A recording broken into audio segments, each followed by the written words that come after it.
Welcome to my new blog. તો આજે હું તમને પૂચકા એટલે કે પાણીપુરીની કરારી પૂરી કેવી રીતે બનાવી ઘરમાં બહુ જ ઇઝી રીતથી એ દેખાડીશ. એની માટે મેં અહીંયા આગળ હાફ કપ રવો લીધો છે. મેં આ ટાઈપનો રવો લીધો છે. આમાં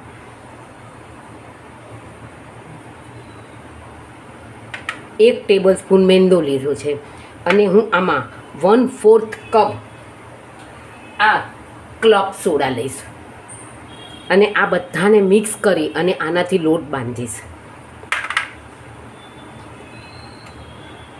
એકદમ મેં ચીલ લીધી છે ક્લબ સોડા.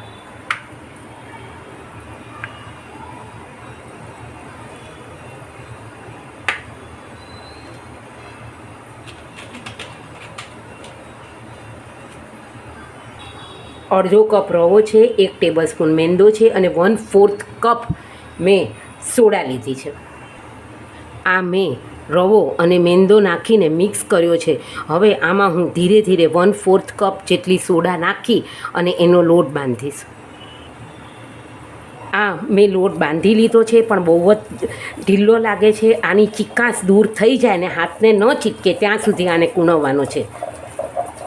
આમાં તેલનો ઉપયોગ મેં કર્યો જ નથી. તેલ કે નમકનો ઉપયોગ નથી કર્યો. મેં અડધો કપ બારીક રવો લીધો છે, એમાં 1 ટેબલ સ્પૂન મેંદો નાખ્યો છે અને 1/4 કપ મેં ક્લબ સોડા લીધી છે જે એકદમ ચીલ્ડ હતી. હવે હું આને ત્યાં સુધી કૂણવીશ જ્યાં સુધી હાથને ચીટકતું બંધ થઈ જશે.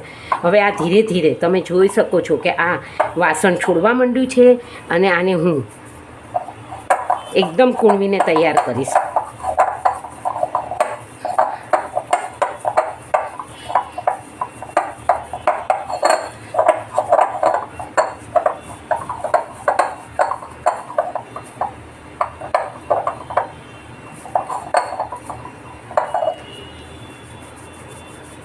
તમે જોઈ શકો છો હવે 7 થી 8 મિનિટ માટે મેં એને મસળી લીધો છે. તો હવે સાવ જ ચીટકવાનું બંધ થઈ ગયું છે અને આપણે વાસણને પણ ચીટકતું નથી. હવે હું આને 10 મિનિટ માટે રેસ્ટ આપીશ અને પછી એના લુવા કરીને પૂરી તળીશ. તમે જોઈ શકો છો આપણો લોટ એકદમ સ્મૂથ થઈ ગયો છે, જરા પણ હાથને ચીટકતો નથી. ત્યાં સુધી ચીકાશ ન વહી જાય ત્યાં સુધી એને આપણે મસળવાનો રહેશે. હવે હું આને ભીના કપડાથી ઢાંકીને 10 મિનિટ માટે રેસ્ટ આપીશ. તમે જોઈ શકો છો મેં પૂરીને હજી 5 મિનિટનો રેસ્ટ છે ત્યાં સુધી મેં બધું જ પાણીપુરીની પૂરી માટે તૈયારી કરી લીધી છે. હું થોડુંક અલગ રીતે પાણી બનાવું છું. એમાં હું આંબલી અને ગોળને ઉકાળી નાખીશ અને પછી એમાં ફુદીનો, કોથમરી, મીઠું, સંચળ પાવડર અને આદુ મરચાંની પેસ્ટ નાખીશ. અને આ મારા મગ બફાઈને તૈયાર થઈ ગયા છે. મેં કાલે રાતે પલાળી દીધેલા, કાલે બપોરે પલાળી દીધેલા, રાતે મેં એમાંથી પાણી કાઢી લીધું છે અને મેં આને કાણાવાળા વાસણમાં મૂકીને 1 સીટી વગાડી દીધી છે. તમે જોઈ શકો છો એક દાણો મારા મગનો છૂટો છે. અને હવે મારી પાસે ગળી ચટણી તૈયાર છે અને આનાથી હું તીખું પાણી બનાવીશ. હું આ ગોળ અને આંબલી આ 2 વસ્તુને એકદમ ગરમ કરી નાખીશ, ઉકળવા દઈશ. ગોળ એમાં ઓગળી જશે પછી એ મિશ્રણને ઠંડુ કરીને મિક્સરમાં વાટી લઈશ. એમાં ફુદીનો આ બધો જ મસાલો નાખીને આપણું પાણીપુરીનું પૂચકાનું તીખું પાણી તૈયાર. તમે જોઈ શકો છો એકદમ સરસ આપણો લોટ કૂણવાઈ ગયો છે. હવે એના આટલા હું પૂરી માટે ગોળણા કરીશ. હવે મેં બધા જ ગોળણા કરી લીધા છે. હવે એમાં હું આટલો ચપટી જેટલો મેંદો ભભરાવી દઈશ જેથી આપણા ગોળણા એક છૂટા રહે. આ તમે જોઈ શકો છો એક ગોળણા આપણા બધા છૂટા જ છે. મેં જરા કમસતો મેંદો ભભરાવી દીધો છે. હવે હું આને વણીશ અને તળતી જઈશ અને હું જે પહેલાં વણીને મૂકીશ એ જ હું એ પહેલાં તળીશ.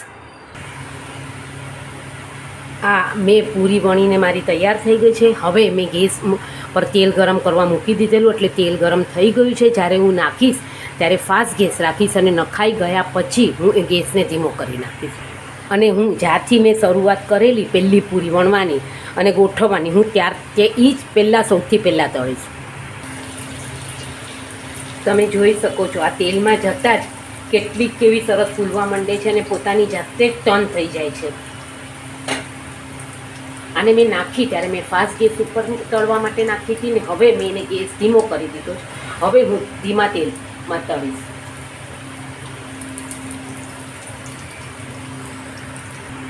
તો આ તમે જોઈ શકો છો આપણી પૂચકા એટલે કે કરારી પાણીપુરી તૈયાર છે.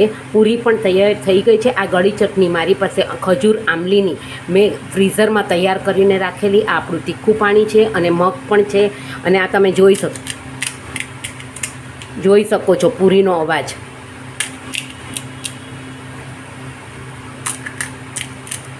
એકદમ સરસ કરારી થઈ છે અને આને લગભગ આટલા લોટમાંથી મારી 25 પૂરી થઈ છે. હજી તમે આનાથી નાની વણી શકો છો. Thank you for watching my video. Like, share and subscribe. C you tomorrow.